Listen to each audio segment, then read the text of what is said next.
예, 오늘은 사사기 두 번째 시간, 사사기 10장부터 16장까지의 말씀을 보도록 하겠습니다. 오늘 짧게 끝날 것 같습니다. 자, 사사기 전체의 흐름을 보면 사사기 1장 1절부터 3장 6절까지 이때는 그때의 이스라엘의 여호수아 같은 인물이 없었다라는 그런 내용으로 이야기할 수 있습니다. 그래서 지도력이 점점점 붕괴되어가는 12지파의 이야기들을 보여주고 있죠. 그리고 3장 7절부터 16장까지 이제 사사들 이야기가 나오게 됩니다. 그때에는 이스라엘에 사사들이 있었다. 그리고 다음 시간에 그리고 같이 룻기와 같이 읽을 텐데요. 그때에는 이스라엘에 왕이 없었다는 내용으로 결론을 가지게 됩니다. 자, 사사들의 이야기 16장까지 다음 표를 보겠습니다. 다음 표를 보시면 번호는 등장하는 순서고 대사사, 소사사 분량에 따라서 이렇게 사사를 구별한다고 했었죠. 굉장히 인위적이죠. 사실 소사사가 저렇게 기록이 적은 이유는 뭐 추측컨대 단 하나뿐이죠. 내려오는 이야기가 없기 때문에 없는 이야기를 지어낼 수도 없고 그래서 어떤 면에서 보면 그들이 거둔 성과라든가 업적은 크게 뒤지지 않으나 단지 사람 눈에 단지 우리 눈에 두 줄 세 줄로 끝난다고 해서 그들을 소사사라고 분류하고 있습니다. 지난 시간에는 기드온까지 봤죠. 오늘은 돌라, 야일, 그리고 입다, 입산, 엘론, 압돈, 삼손 이렇게 보도록 하겠습니다. 자, 입다는 10장, 11장, 12장까지 등장하게 되는데 11장 1절을 보면 기생이 길르앗에서 낳은 아들이었고 라는 말로 입다를 소개합니다.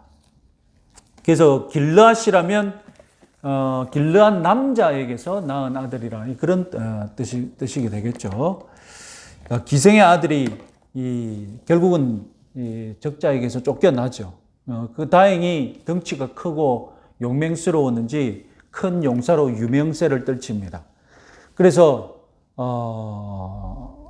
이스라엘이 위기에 처했을 때 길르앗 사람들이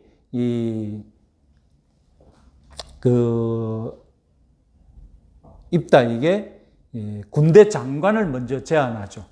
그래서 군대 장관, 군 총사령관직을 먼저 제안하는데 이 입다가 한번 밀당을 하죠. 그러니까 이제 이렇게 나오죠. 11장 8절 9절 같이 한번 읽어보겠습니다. 그리하면 당신이 우리 길르앗 모든 주민의 머리가 되리이다 하며 입다가 길르앗 장로들에게 이르되 내가 과연 너희의 머리가 되겠느냐 하니 이렇게 해서 결국 입다가 어떻게 되겠습니까? 11장 11절에 이에 입다가 길르앗 장로들과 함께 가니 백성이 그를 자기들의 머리와 장관을 삼은지라. 머리는 뭐겠습니까? 머리는 오늘날 행정수반 대통령 같은 그런 것이 되겠고 장관은 뭐겠습니까? 아까 말씀드렸듯이 군 총사령관. 그러니까 행정권과 그리고 군권. 그리고 사사는 원래 뭘 가지고 있습니까? 사사 자체가 뭡니까? 사사 자체가 재판권이잖아요. 사법권. 그러니까 이 순식간에 3권을 지게 되어버립니다. 그래서 결국 전쟁에서 이기는데 전쟁에 이기면서 독특한 서원을 하죠. 자기가 돌아가는 길에 제일 먼저 나오는 사람을 자기를 제일 먼저 영접하는 사람을 하나님께 바치겠다. 근데 결국 누가 나옵니까? 자기 딸이 나오지 않습니까? 그래서 딸에게 네가 왜 나왔느냐? 딸에게 책임 전가를 하더니 결국 자기가 서운한 대로 딸을 인신 희생으로 바치게 됩니다. 이것은 이 이스라엘이 얼마나 가나안화되었는가 이것을 여실하게 보여주는 것이죠. 한편으로는 하나님의 직분을 받아서 잘 섬기면서도 한편으로는 가나안식으로 자꾸 하나님께 희생 제사를 드리고 이런 식으로 지금 이스라엘이 가나안된 지경을 여실없이 보여줍니다. 그리고 이 일이 끝나자마자 에브라임 지파와 이제 갈등이 생기게 됩니다. 그래서 이 에브라임 지파를 무려 나중에 42,000명이나 학살하게 됩니다. 그래서 우리가 1, 2차 인구조사에 보게 되면 에브라임 지파가 42,000명이 안 됩니다. 그러니까 대략 크게 잡아서 42,000명을 죽였다니까 거의 막 한 지파의 씨를 말려버릴 그 정도로 했다는 것이죠. 이게 뭘 보여줍니까? 사사체제가 이스라엘을 구원하는 체제로 알고 있는데, 사사 시스템이 이스라엘의 12지파를 구원하는 시스템으로 알고 있는데, 가면 갈수록 어떻게 됩니까? 결국 암몬 족속보다 더 사사가 오히려 더 이스라엘 백성들을 더 많이 죽인다. 한 지파를 그냥 씨를 말려버리는 이런 지경까지 왔다. 에훗이 가나안 족속 10,000명을 죽였고, 드보라가 대략 901명. 지금 공식적으로 기록된 것만, 이거 외에도 더 많이 죽였겠죠. 공식적으로 기록된 것만 기드온 4명. 나중에 기드온은 또 더 많은 군사를 죽이죠. 그리고 삼손은 30명, 그리고 1,000명, 3,000명 죽이는 기록이 나와 있습니다. 총 합하면 14,935명을 죽이게 됩니다. 이것이 사사가 이방 가나안 족속들을 죽인 숫자입니다. 그런데 입다가 에브라임 지파 자기의 42,000명을 죽였어요. 여기서 플러스 한 3만 명, 2, 3만 명 있다고 해도 거의 사실상 가나안 숫자 죽인 만큼 자기 사사가 오히려 이스라엘 백성들을 죽이고 있다. 그래서 사사가 더 죽인다. 사사가 이스라엘 백성들을 더 죽이고 있다. 이렇게 되겠습니다. 당연히 태평할 리가 없죠. 태평스러울 리가 없죠. 그래서 결국 무슨 일이 벌어지느냐. 압제 기간이 더 길고 태평한 기간은 줄어드는 역전 현상이 일어나고 맙니다. 보시다시피 8년 압제받다가 온니엘이 나와서 40년 태평하고, 18년 압제받다가 에훗이 나와서 80년 태평하고, 20년 압제받다가 드보라 나와서 40년 태평하고, 7년 압제받다가 기드온 나와서 40년 압제했는데, 이건 어떻게 되는지 18년 동안 압제받다가 입다가 나와서 오히려 압제받는 기간 3분의 1 토막 나가서 6년 평안한 이런 일이 벌어지고 맙니다. 결국 사사체제가 정상적이지 않은 입다에 와서는 정상적이지 않은 시스템이 된다고 말합니다. 자, 결국 사사체제는 무용하지 않는가? 다른 체제가 나와야 되지 않는가? 그 사사체제 무용론의 절정이 무엇입니까? 삼손이 보여주게 됩니다. 삼손 뜻은 쉐메시, 태양, 그리고 플러스 온 하게 되면 온은 작다라는 뜻이거든요. 그래서 작은 태양이 됩니다. 삼손은 정말로 그 속에 불덩이를 가지고 있는 불같이 짧고 굵게 산 그런 사사가 되겠죠. 작은 태양처럼 살아가게 됩니다. 아시다시피 삼손은 나시린이었죠. 그리고 구별되었고, 나시린은 하나님께 헌신된 사람이었지 않습니까? 그래서 우리 나시린의 재미있게도 한시적인 나시린이 있는데, 한시적인 나시린은 자기 스스로 내가 하나님께 헌신하면 한시적인 나시린이 되었다가, 그리고 시한이 되면 나시린에서 풀려날 수 있는데, 평생 나시린은 누가 결정합니까? 평생 나시린은 부모가 결정해버려요. 부모가 하나님께 내가 평생 나시린으로 바치겠다 했다 하면 평생 나시린으로 살아야 돼요. 이런 아이러니한 면이 있기도 합니다. 그래서 대표적인 나시린 삼손과 사무엘이 되겠죠. 자, 이 삼손이 성령을 받는 일이 아주 독특한데요. 온니엘은 성령을 받을 때에 임하다, 우리 성경으로는 임하다라고 번역됐고, 히브리어는 있다. 그냥 성령이 있다에게 있는 모습으로 성령이 나타났습니다. 다음에 기드온에게는 우리 성경은 강림이라고 번역했지만, 히브리어는 옷 입다라는 단어를 썼습니다. 마치 그 성령께서 기드온을 이렇게 감싸듯이 옷처럼 감싸듯이 따뜻하게 임재하신 것 같습니다. 그런데 삼손에게 임할 때는 첫 번째 13절 우리 성경 역시 감동이라고 번역했는데 히브리어는 파함이거든요. 이거는 영어로는 압박하다 그리고 혼란스럽다. 영어 사전들은 이렇게 번역하고 있습니다. 실제로 이 파함이라는 단어는 어떻게 쓰이느냐? 바로 그리고 느부갓네살에게 그들이 악몽을 꿔서 다음날 아침에 속이 불편할 때 우리 성경은 뭐라고 했습니까? 번민하여 내가 지금 악몽 때문에 괴로운데 누구 불러온나 하기 그 직전에 그 모습이 바로 이 단어가 쓰였습니다. 그리고 시편 77편에도 괴롭다라는 뜻으로 이 단어가 쓰였습니다. 그런데 성령이 삼손에게 임할 때 이 단어를 썼다라는 것입니다. 또 성령이 임할 때 우리 성경은 뭐라고 번역했냐면 강하게 임하다, 갑자기 임하다 이렇게 번역했거든요. 그것이 바로 히브리어 찰라흐입니다. 찰라흐인데 이 찰나의 뜻이 두 가지 있는데 영어 단어 사전은 번성하다, 번창하다, 다음에 서두르다 이런 뜻을 가지고 있습니다. 그래서 이 찰나가 사울에게도 임할 때 우리 성경은 크게 임했다라고 번역했습니다.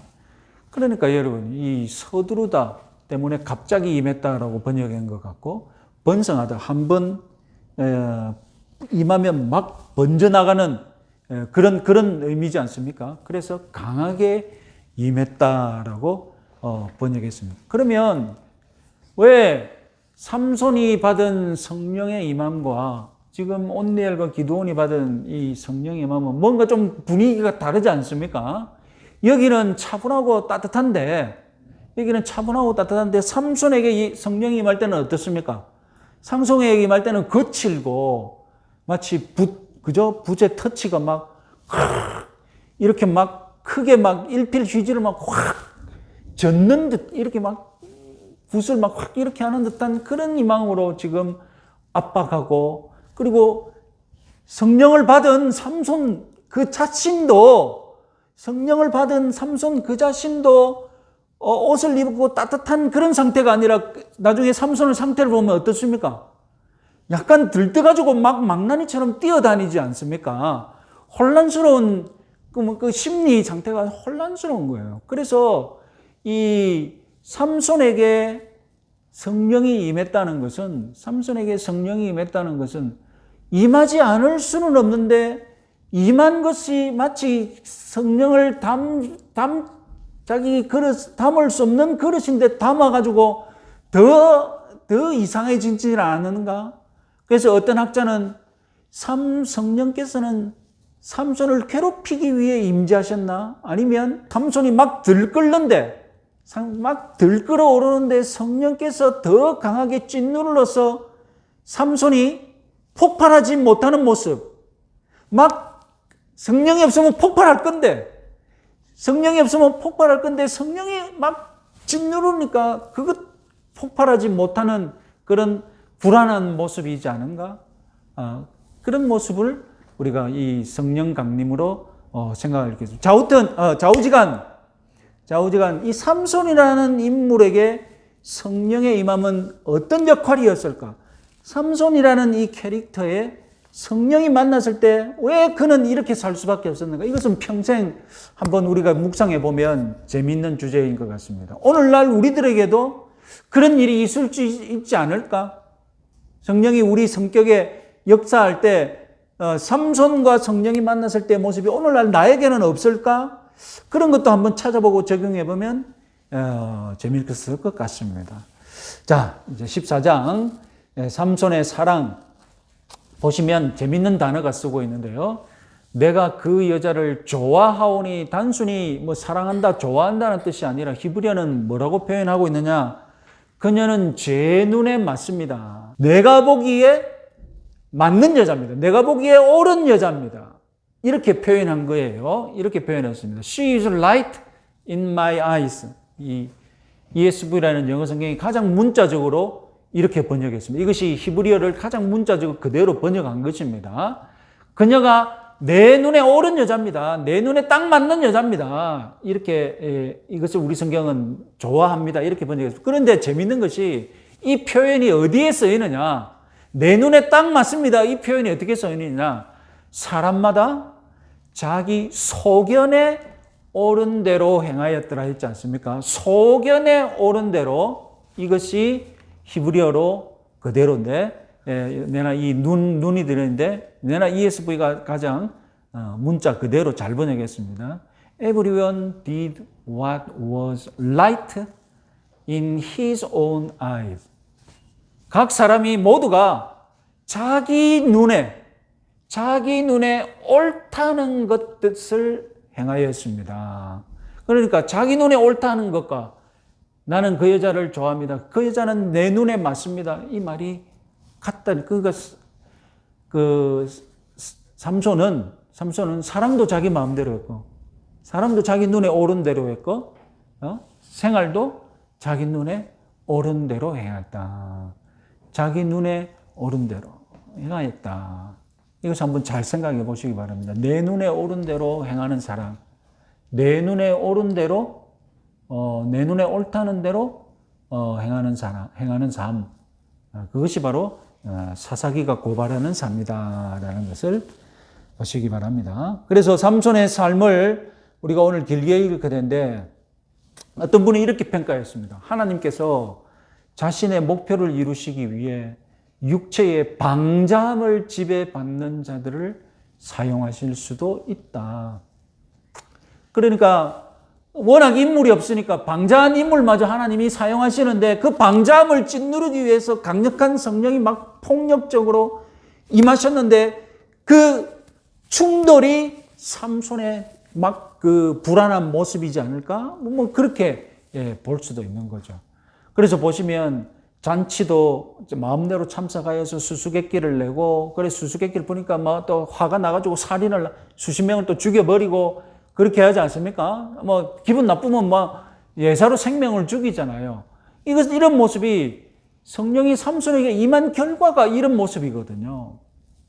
이것은 성령의 은사를 분명하게 오용하는 모습이죠. 성령의 은사를 잘못 쓰고 있는 모습이지 않습니까? 그래서 성령과 삼손의 만남은 기지길이 우리가 한번 생각해 볼 문제다. 결국 이제 나중에 들릴라의 유혹을 받습니다. 삼손의 이름이 뜻이 뭐라고 했습니까? 삼손의 이름이 작은 태양이죠. 근데 들릴라는 뜻이 무엇이냐? 밤의 여인입니다. 밤의 여인이 작은 태양을 유혹합니다. 결국 유혹에 성공했죠. 그리고 삼손이 마지막으로 기도해서 신전을 무너뜨리면서 복수하게 되는데요. 결국 이스라엘을 구원한 것은 삼손의 초능력이 아니라 삼손의 죽음이다. 결국 죽음이 삼손 자신을 구원한 것이죠. 이스라엘도 구원했겠지만 그 불안한 모습에서 결국 삼손 자신을 구원했다. 자, 우리 삼손의 삶은 참 길이길이 생각해 볼 문제입니다. 자, 한번 보시겠습니다.